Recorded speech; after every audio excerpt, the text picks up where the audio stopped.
Hello, everyone. Mike Arnold here, co-founder of Pat Trading Partners, along with Bob Iacchino, who I will bring on very, very shortly because he's tight for time. So we'll get straight to him after we say hello, Wavy. Boy, did they jam again. Who's they? Hello, hello. I thought there was some buying pressure starting in mid-morning, and it just there's a pretty substantial bid under the markets all day today. Here comes the bad boys of the market. Who's the bad boys? Boom sauce. Boom sauce. I guess you mean Bob should come on now with that. Good afternoon, Josh. Hey, Waka Waka. We will get to that. Let me just say, if you are new here, please do consider subscribing, ringing that bell, and hitting the like button. Longer term viewers, come back after the video, leave some more comments, and like the videos. With that, I'm going to just bring the magic Bob button on. There's the magic Bob button. Bob is here, tight for time. What's But up, guys? how is everyone doing? So, what are your thoughts, Bob? What's going on today? Mixed market, some Google taking a hit, Amazon taking a hit, other stuff like healthcare up, your consumer defensive role going up, oil still strong, real estate nice bounce in that. We had the XLRE I talked about in the weekly sector overview trigger a double today. So, any thoughts on the numbers that came out today? Any thoughts on the markets? Any thoughts on the Fed? Any thoughts on life in general? Life, no, but a couple of things about the markets, if you'll bear with me a second. The UK is in horrible shape. That was a horrible PMI number out of the UK just because of the size of the drop versus the last figure that they had out. That was just absolutely horrendous. And overall, all the PMI numbers, which I don't know if I've been on these live streams enough to I'm talking about the services PMI, by the way, but I don't know if I'm these live streams enough to point out how important PMI figures are to trajectories of economies kind of in general, right? The PMI numbers are very good leading indicators, and they're timely to a certain degree from a perspective of what they're actually dictating. I mean, these are May figures that we're looking at, and it's May 24th. So you're getting a flash look at the May figures, and they're bad. They're really bad. You had a slight beat in German manufacturing PMI, not by much. And then you had basically the Euro miss, the EU PMIs miss. And then in the US, you had a slight beat in manufacturing, manufacturing matched, but everything else was under what was supposed to be and under last. Then that new home sales was horrendous. So the data, again, pointing to weakness. And really, we got that second leg down when we had data. The first leg down came with Snap and their profit forecast, which really hit the entire market. So who is that in there? Cal in Hawaii said I was promised a rally. If you look at the Dow, Cal in Hawaii, you got your rally. It's You got it, right? Yeah, you promised a rally. We're still Who's setting up promised a for. rally? I don't know who promised a rally Well, to. I I'm didn't going to call promise a you a rally, but I don't know. the stuff I don't know. says. I mean, all the statistics or the stats favor a continued rally. That doesn't mean you Yeah. have to rally every day. Mm-hmm. I thought there. I mean, the S&P price action was fantastic. Get that sell off straight to that 62 and a No, half level, and then coming up. No, did it close green yet? No, but there is a very strong bid under 3,900. and I'm saying if you were promised a rally, the Dow did rally. The Yep. Dow's positive right now. So there's your rally. And what the Dow rallying tells me is that this short, medium term bottoming is likely going to continue. And the reason I say that, it all depends on the price action. But the reason I say that is because instead of just panicking out of everything, which is what you saw, copper sold off, treasury yields were markedly lower. So that was flight to safety. Precious metals were higher. But people started going into defensive stocks. When you see them hiding out in stocks, that's the way that I see the underlying bid that Mike's talking about. They're not just selling out of everything. They're No, going into defensives. They're going into financials. Walmart, a little bit of a recovery there. they're going into Um, healthcare. Healthcare is they're also a going into healthcare hiding as a place. defensive. Yeah, that's a defensive sector. So that's the kind of thing I'm certainly not bullish. I certainly still think, you had another dip into bear market territory today um, for the ES. I don't know about the cash. I haven't measured out the SPY, but in looking at the ES, you had another dip into bear market territory. And I've said it before that I feel very strongly that, off of the lows today, well, not quite, I'm sorry. Off the lows, the ES was down 19.47. But on the 20th, we were down 20.81 on the lows for the ES. And I said I think they have to go into bear market territory, but they have to close there for me to say it's in a bear market, which hasn't happened yet. Certainly it didn't happen today. Strong price action on the 20th, strong price action today, rally on the 23rd. So I think you're getting your rally, Kellen. I really do. And whereas again, there's a strong bid under here. NASDAQ, we actually formed a double, and then the other bigger double is still in place, even with this double sided, because this is still part of the same left right hand side. So we do NASDAQ is no deadly the weakest thing, but the S&P there's a really nice bid and bounce back, and the Dow was a really nice rally, and the notes again that triggered this inverse head and shoulders, continuing to move up. I'm expecting still a multi-day rally out of the notes over the long term. Dollar index coming back down from our head and shoulder top, hitting the second target today. So we got some interesting price action. Boy, there's a lot in the chat that I want to comment on. Let's start commenting. Well, Waka Waka says, yes, PMI is bad in the UK, but won't short FTSE as it's mostly commodities based. That's not what Waka Waka, I'm not referring to equity markets. When I talk about the PMIs, I'm referring to GDP in a recession. Okay, I'm just talking about a recession. Stocks can rally in a recession.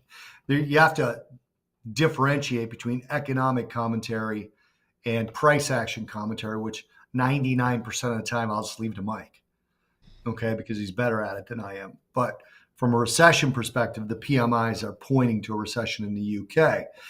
And then you can go down to Ancient Astronaut. I've been financially ruined by ARK. Ancient Astronaut, if you've been financially ruined by ARK, then you're new here because you wouldn't have been so deeply into ARK if you'd been here for a while, because Mike specifically and both of us in general have been talking about ARK for a long, long time. So I would say that, at the risk of, I hope I'm not upsetting you by saying this, but you've been financially ruined by your decision to go into ARK. So I wouldn't necessarily, I'm just saying you're probably new here if that's actually a serious statement. And I don't even want to talk about ARK. It did fill the gap. But ARK, it's been a bad investment. It's been a badly structured investment for a long, long time. They just bought high-flying momentum stocks, and they basically tricked people into think that those were somehow sound investments because they were making so much money for a period of time. This is something that Mike and I have said for years and years and years. You cannot extrapolate risk from reward. You can't separate the two. So if something is making a ton of money, it carries a ton of risk, period.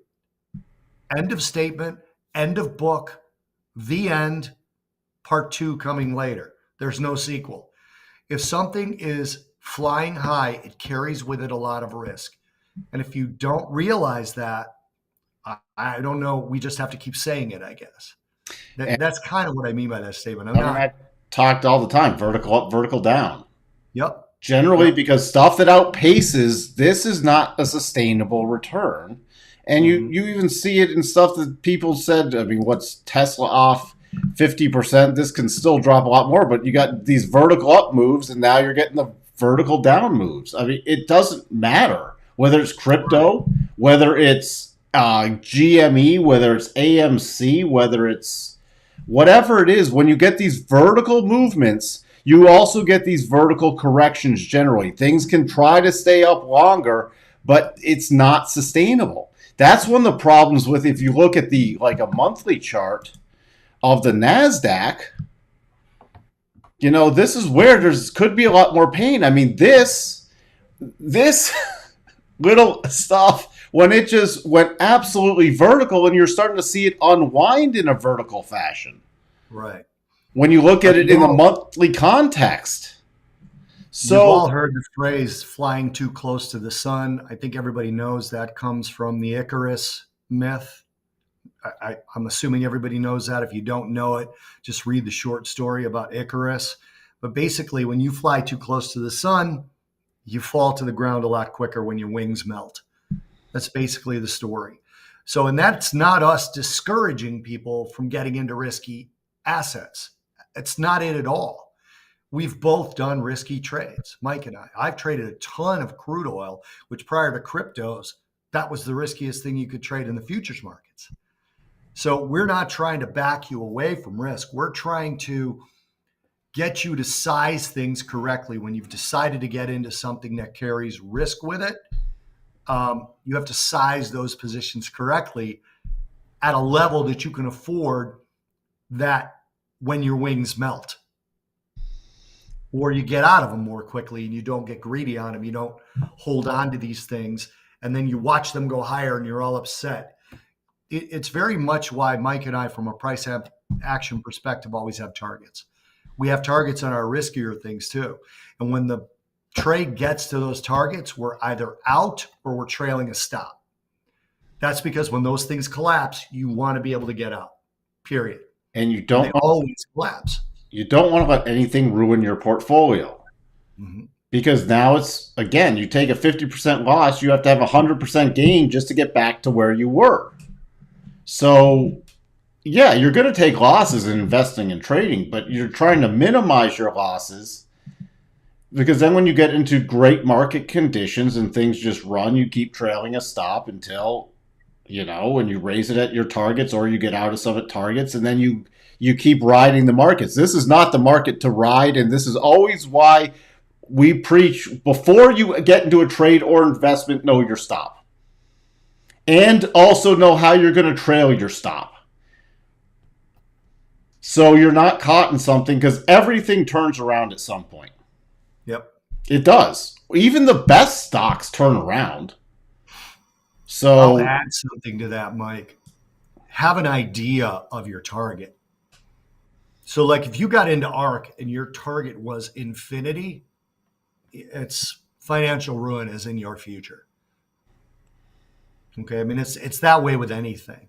Mike and I have gotten in several trades. If I open up like the master portfolio for the stock think tank, you'll see several stocks 2 and 3 and 4 times over the last 3 years. And that's because you don't have to just avoid an investment once you've hit your target and you're out. You just wait for price action to put the probabilities in your favor again. When you look at something like, I'll give you a really simple example. Human beings eventually stop growing, right? In height. Maybe I was gonna just say that. Maybe not in width, but in height, you eventually stop growing. You almost start shrinking. There's something like ARK. If I'm going to bet on the height growth of a human, am I going to bet on like a 2-year-old turning 3, a 9-year-old turning 10, or a 30-year-old turning 31? In other words, when ARK starts to run, or when anything starts to run that high, yes, it's possible for it to keep growing. Investments can grow basically forever, right?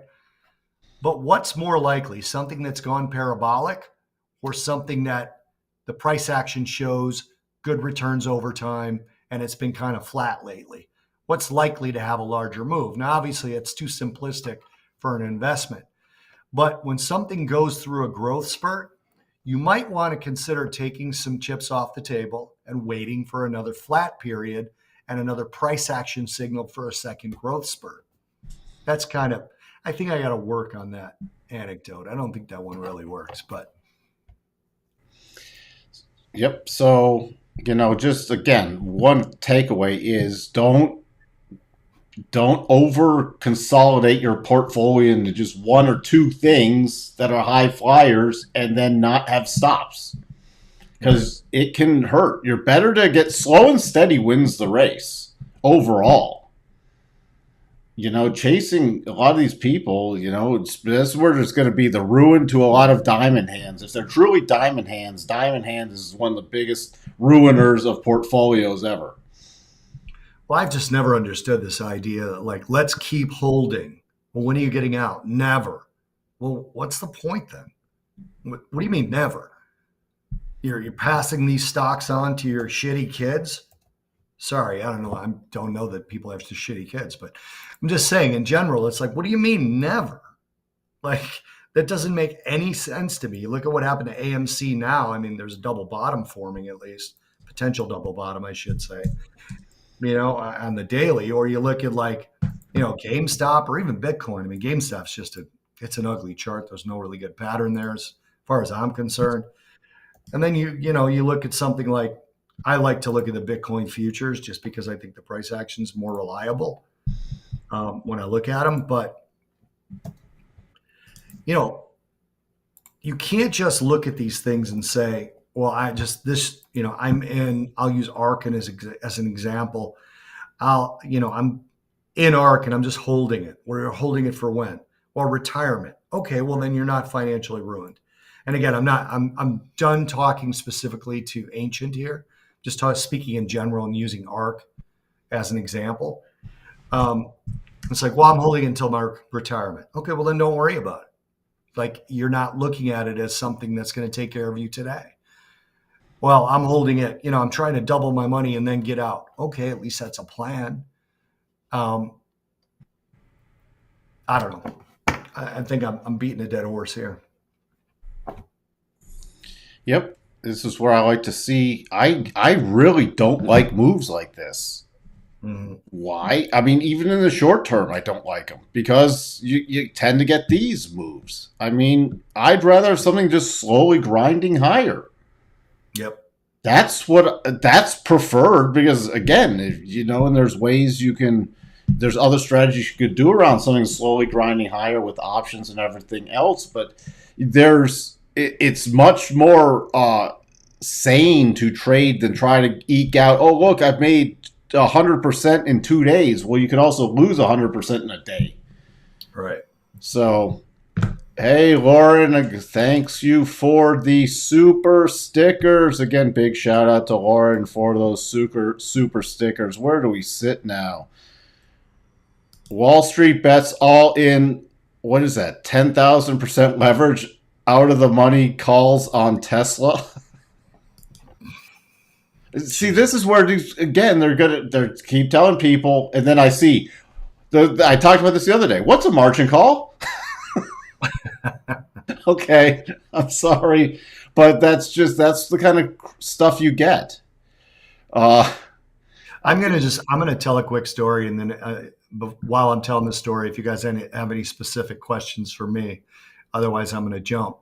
There's this guy I knew, and he wouldn't mind me saying his name. His name was David Friend, and he was a trader down on the trading floor years before me. And he was just a small trader, 10 lots, 25 lots, nothing big ever, right?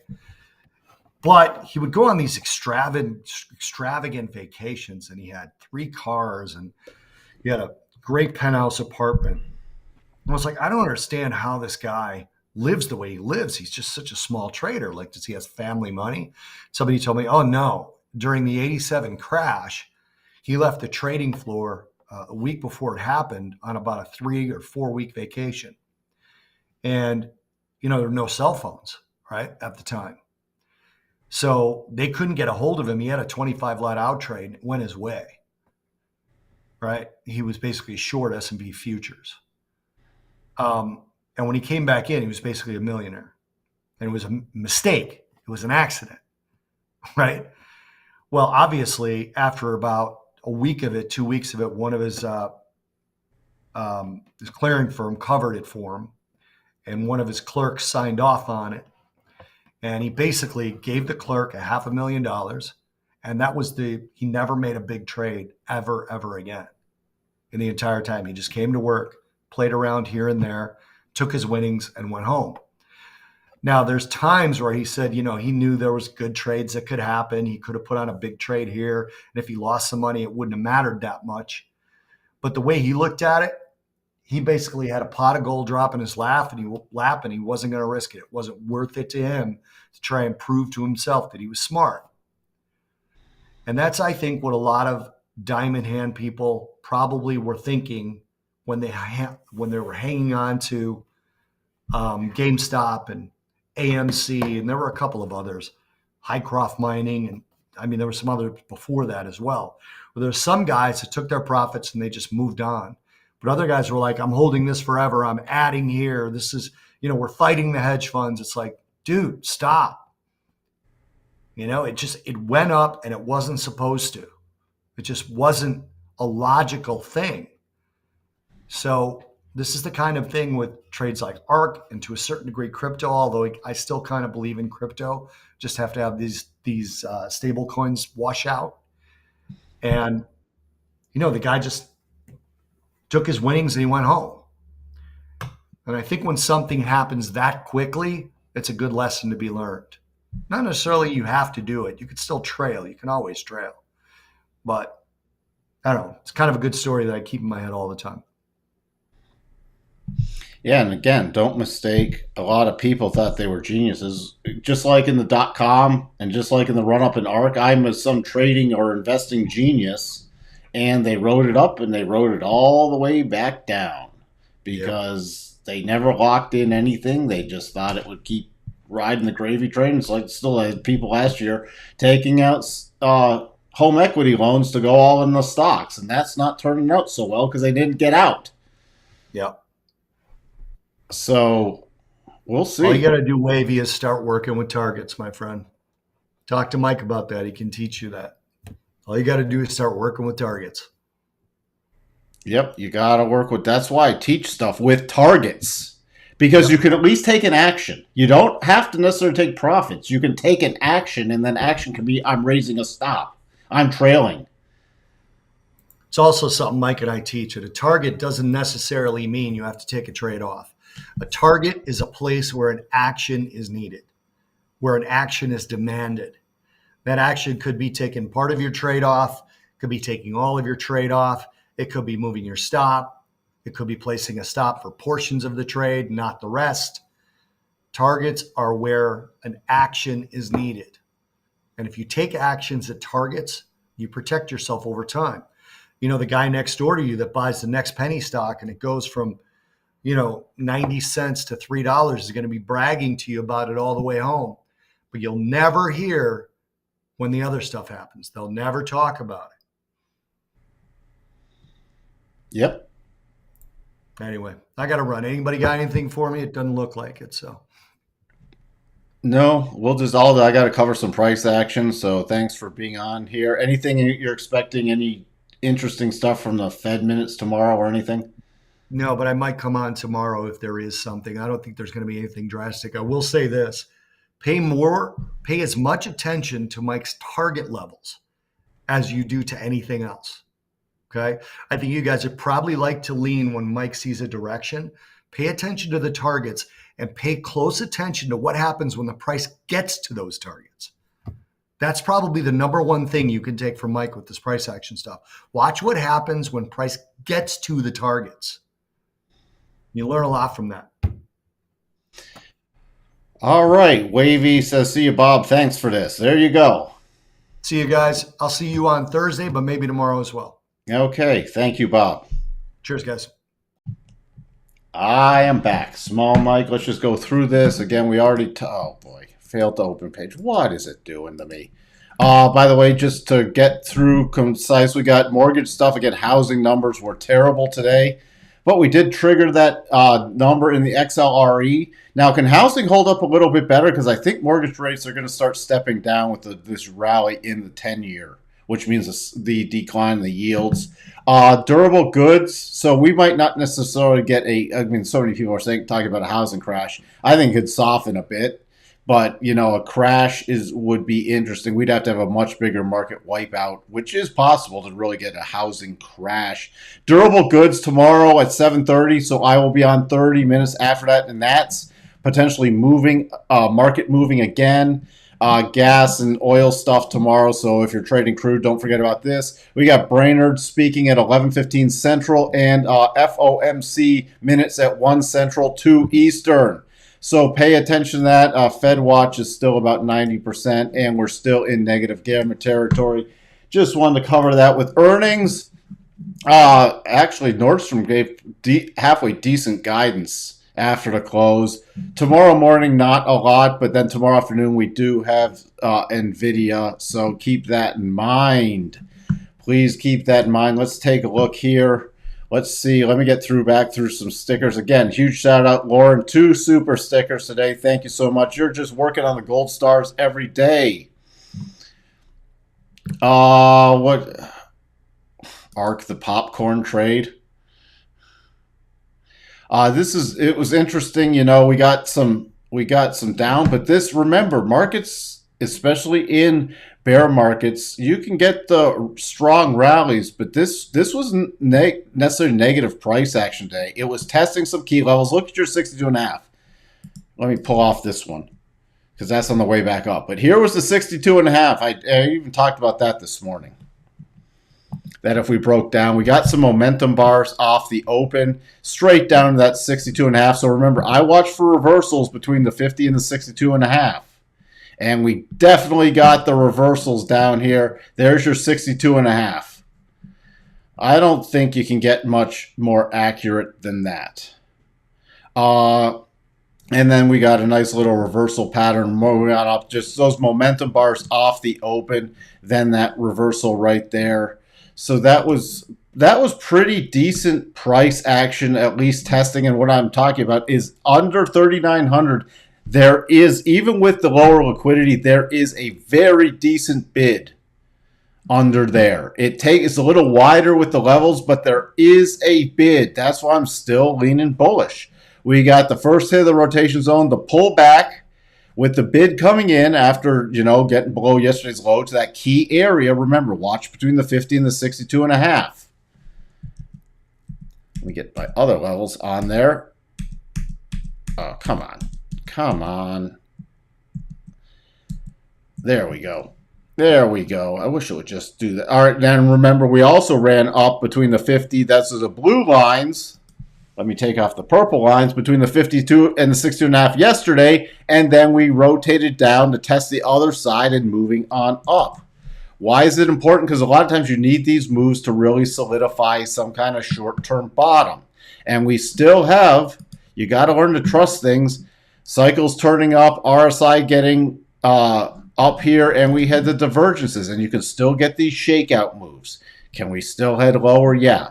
Key line again, essentially today's low, 62.5. Nothing's changed with that level. So if something disastrous happens overnight or tomorrow, and especially we start getting momentum down below that level, or we get a key close like a daily close or a 4-hour close below that level, yes, things will definitely change. Until that, we're still in short-term bullish. We have divergences off these bottoms.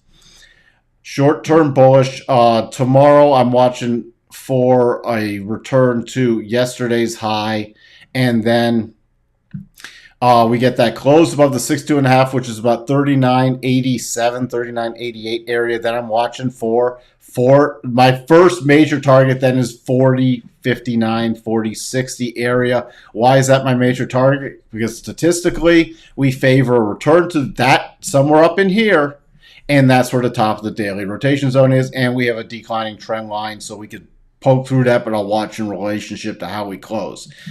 Yes, we still do have, even with this little dip back here, we still do have a potential double bottom. Potential, I'd really need a close above 40.95 to use these higher levels, not just a trade above there. This would be on a daily closing basis, because then I'd like to trade it shorter term, because these are very tactical markets. But that's the key price action there that we will fine-tune tomorrow. NASDAQ coming down. You got the momentum straight off the open. Hope everybody's learning the spot. Momentum bars and not stepping away. And the great thing when you get these one pause bars and then you take it out with the next bar, that's a fantastic trade to go with it. And that was the double. Who pointed out that 1 hour double today? That 1 hour little double right here. That then came back down, hitting that second target, not quite to the 87.5, but this was a great target area. I said I'd start watching if we got some momentum. The target's down here. We got the nice little reversal off of there. That's why it's great to have targets. Then you got a bottoming pattern right here. Hope you spotted the bottoming pattern right at those double targets. And then, you know, the sort of the rip back up. They bought the markets. They did. Now, NASDAQ still the weakest of the bunch. So on rallies, where do you think I'm turning? I'm turning to the Dow and the S&P first. Way first. NASDAQ, you know, it came down, but it could not close below that 62.5. Still holding up above there.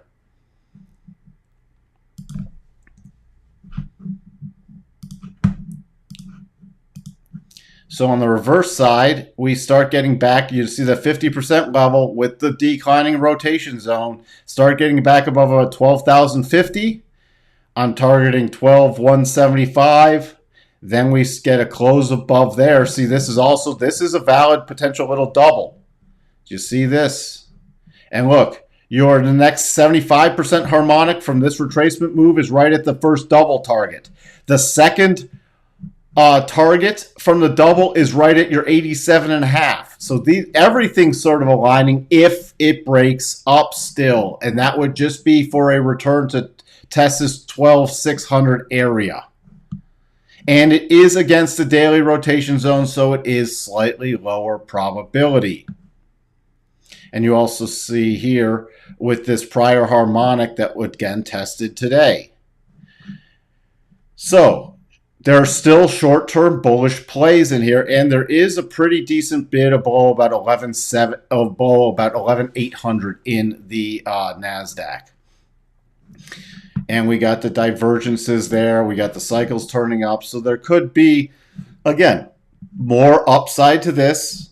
We'd need to trigger this other pattern before I get into more medium-term bullish.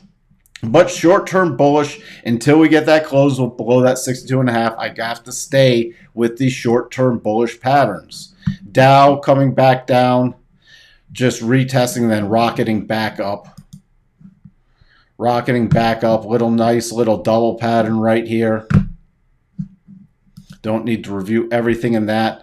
Tomorrow, I'm watching for a return to about 32,150, and then my major target's about 32,386. Doesn't have to happen tomorrow for that full target. No, I'll be watching the next couple days. What would invalidate it? Now you're going to do these moves. I know it's boring, but this is a repetition. If you have a systematic framework, 31,100 essentially. You get a close below 31,100. Not good.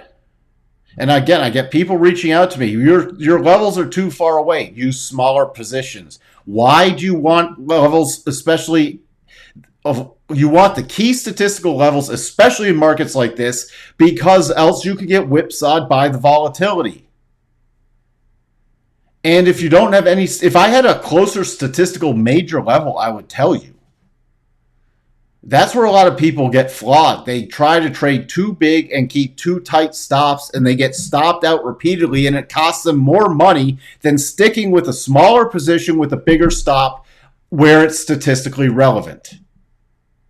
If there's another thing you learn from me, that's you should trade with levels that are statistically relevant and smaller position, bigger stops. You're going to, over time, have a higher win percentage and take less losses. Full targets on here about 32,400 if we hit the other side of the rotation zone. Just want to check out on the way where, let me just take off something here. Right here is the 62.5, and it closed above it on the Dow. So the Dow does favor statistically now a return to about 32,393 to somewhere in 32,672. Why would I be targeting the lower end? Because that's where the daily rotation zone is. Let's see. You're still taxed in your cardboard box? How bad are property taxes in a cardboard box? Market will bottom when Peloton hits zero. Peloton will be bought out before then, Rich. Thank you, Ancient Astronaut. I hope you keep tuning into this channel. That's the point we're here for. We're not here for hype. We're here to literally help people.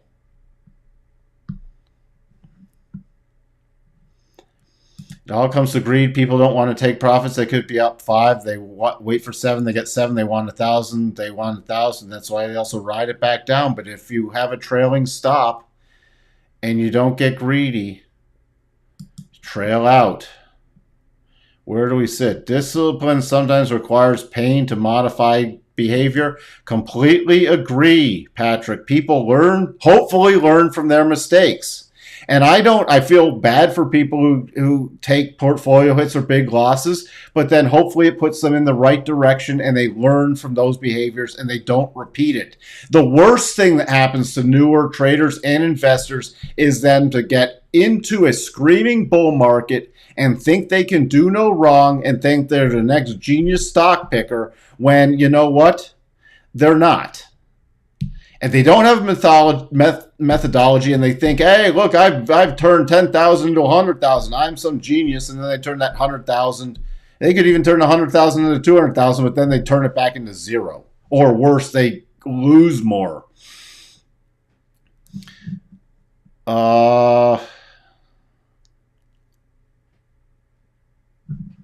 Diamond hands is a Wall Street bet strategies. They say it in terms of never sell on drawdowns, i.e. no stops. It doesn't mean they will never sell, but they will never sell stock when at a loss. What happens if you're in it? I mean, I showed you that Cisco chart repeatedly. There are people that are still in Cisco from 2000, 2001. When? You're actually taking a loss on your money then. You are taking a loss because you have money tied up that's not doing anything. At least, hopefully, you're in a stock that paid a dividend so you could get something from that. AMC, they say, is sticking it to the guys above. When you get time, watch on Wall Street Bets on YouTube. It's insane on the trades some people make. They popcorn trade so big and bad, I don't even want to know. So it's the AMC apes, the GME goons, the Tesla bulls, or the Bitcoin moon boys. I never knew all the different names. Let's see. I guess those were some other of the stocks that popped. KOSS, BBY, Playboy. Let's see, where do we sit? Well, thank you, Wavy. I hope you are learning something from me.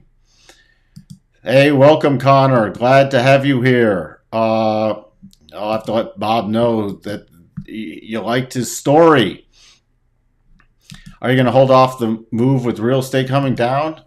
No, I'm just working on getting stuff listed. We're still working out one little issue with the plan, and then I don't care if it comes off a little bit because I'm still way ahead. I'm looking to make a move, and I'm not looking to rebuy yet. So that's where I sit. Let's see.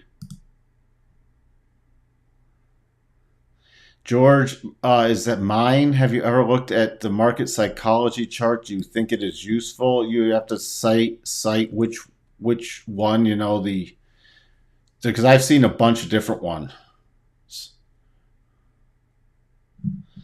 By the way, I was kidding about the rally. Let's troll Tesla. You guys are bad. Any expectations on FOMC impacting the markets either way? I don't know if there'll be anything eventful in the minutes that aren't already expected. I will pay attention to the volatility around that time, though, because there could always be something. I'm not expecting it, but there always could be something with the FOMC minutes. So don't just, if you're trying to trade with something really tight, just be aware of that 1 p.m. Central when it comes out. You could get increased volatility. Snap was Grim Reaper. Snap. Yeah, Snap. Snap is ugly. Snap is just ugly. How much is that off the highs?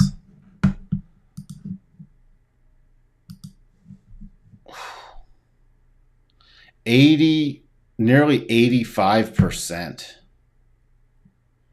That is just brutal. And this is why you don't want to ride something all the way down. You're better to get out, especially when key support's broken, and take, worst case is you take a loss, but it's better to take a loss up here than a loss down here.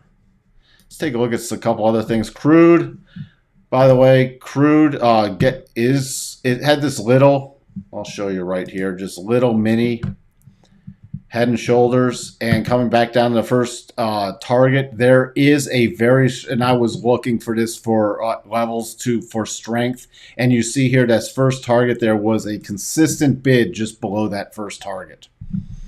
That was just something short term, but there is still a very strong bid in crude. That's why I was watching that to see how the market would react at those levels, and it's still holding up quite well. So nothing's really changed from my other commentary in crude. Gold, again, moving up nicely, coming to the next harmonic level right here and pausing. So it's at least trying to turn the corner. Next level is 1884 for me. Notes. Again, still rallying up, expecting the multi-day rally. Even on pullbacks, still expecting the multi-day rally. This could be a position that it's in for a few days to potentially a couple weeks. Dollar index rolling down, still pausing at the second target, but expecting even on rallies another rollover play at least to that final target. Tesla breaking again below the channel line, all the way down to 620. My next key areas are about 611 to 613, then 594. On any rallies, I'm going to keep in mind we had this nice little gap. Not a great, here were your gap harmonics.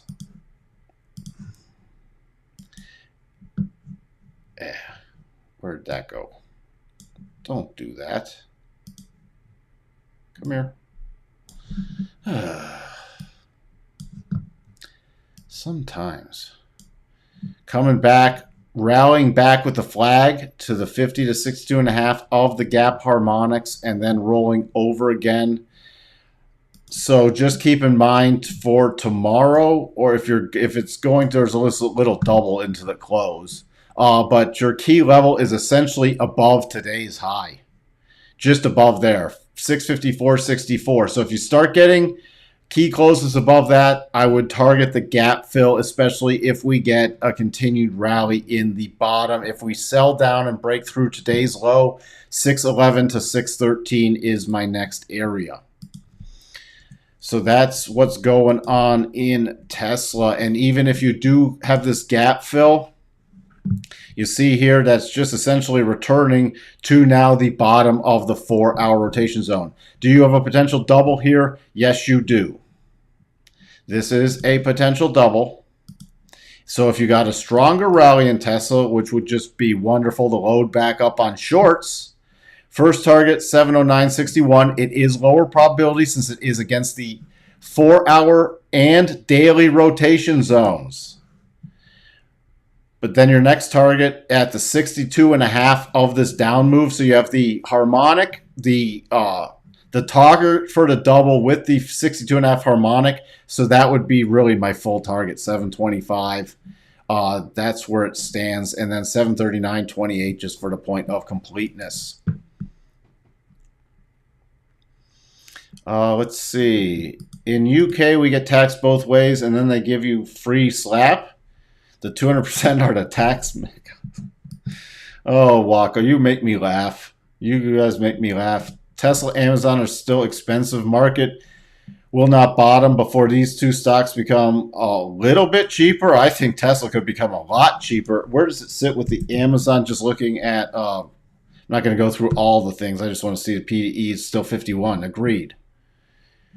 But especially if earnings deteriorate on Amazon, just with the recession looming and the consumer pulling back with retail, this number can get worse even if Amazon sells off. So longer term, I am not bullish. There's a potential it'll double. But longer term, I'm watching for lower prices there. I'm really watching for market will not bottom until Apple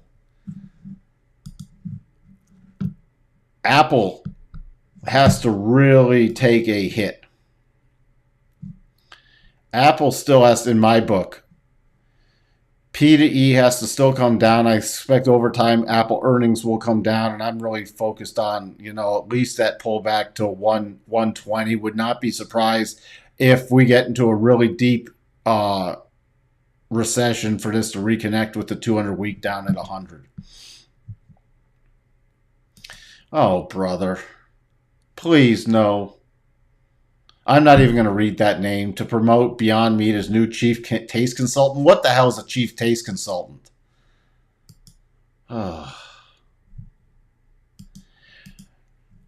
Microsoft and Apple that hold the key to the market. When they dump, everything will dump hard. Yeah, when Apple really breaks down, and this is a decent sell-off, but this is not. I'm expecting this to at least play out for these double targets. So rallies are to be sold on Apple. When those two really take a hit, and Microsoft, remember we have this head and shoulders, so I'm trading with the horizontal neckline. I'm also expecting at some point Microsoft to reconnect with its 100 week, but I wouldn't be surprised to see it easily back to 210 before all this is over. You make me look like a bull, Waka Waka. Apple to 60, 70. It could. However, 100 unless if we go into a major recession, because they would really need to take a hammering on their earnings and give really poor forward guidance. The bulls are getting desperate when they bring Kim K along. What did Beyond do? Did it pop on that? It probably did, because they bring out a cheap. Oh, look, it's up just slightly. That's not going to last. Here's another one. Vertical up, vertical down, vertical up, blob. Look, we're almost to the next harmonic. Is that going to trigger a little mini double? Not yet. Can't even get a bounce. When you can't get a bounce off the Kardashians, what good is it? You should be able to get some kind of bounce off the Kardashians. I know the Kardashians have some bounce to them. So there. Now, is my channel going to get slammed again? Don't talk about the Kardashians. So what's next? Kimball's going to do a crash dummy test in a Model 3?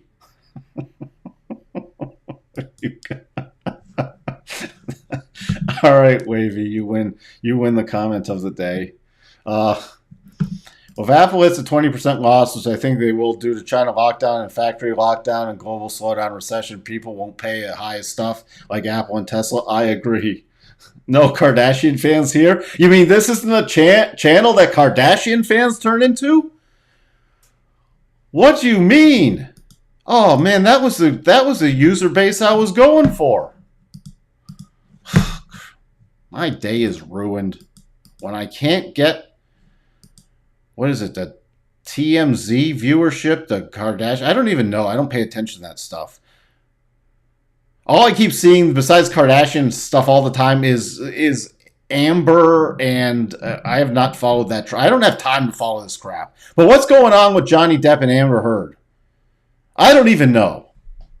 Who has time for this when the markets are like this?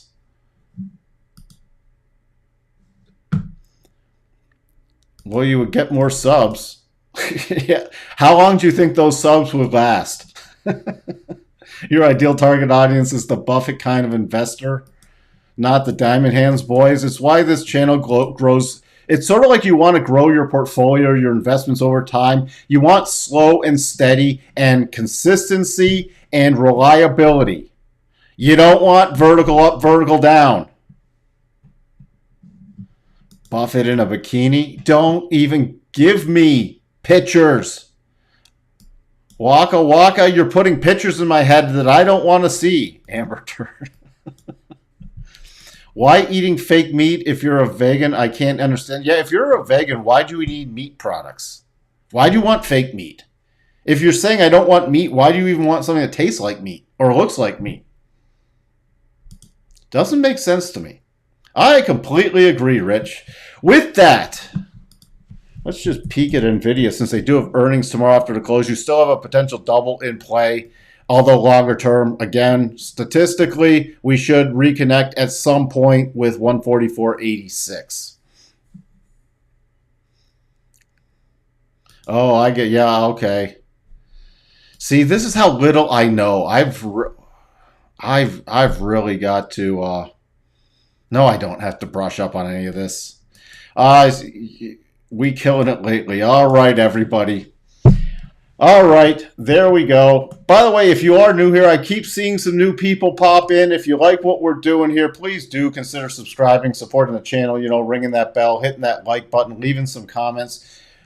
I really appreciate it. More and more people coming back to leave comments after. Please keep that going. You can see new names in here, and it does help people. We're trying to be here, and we have some great chats. We get to joke around. We get to look at literally stuff that can help people become better traders and investors over time. And we're not a pump and dump channel.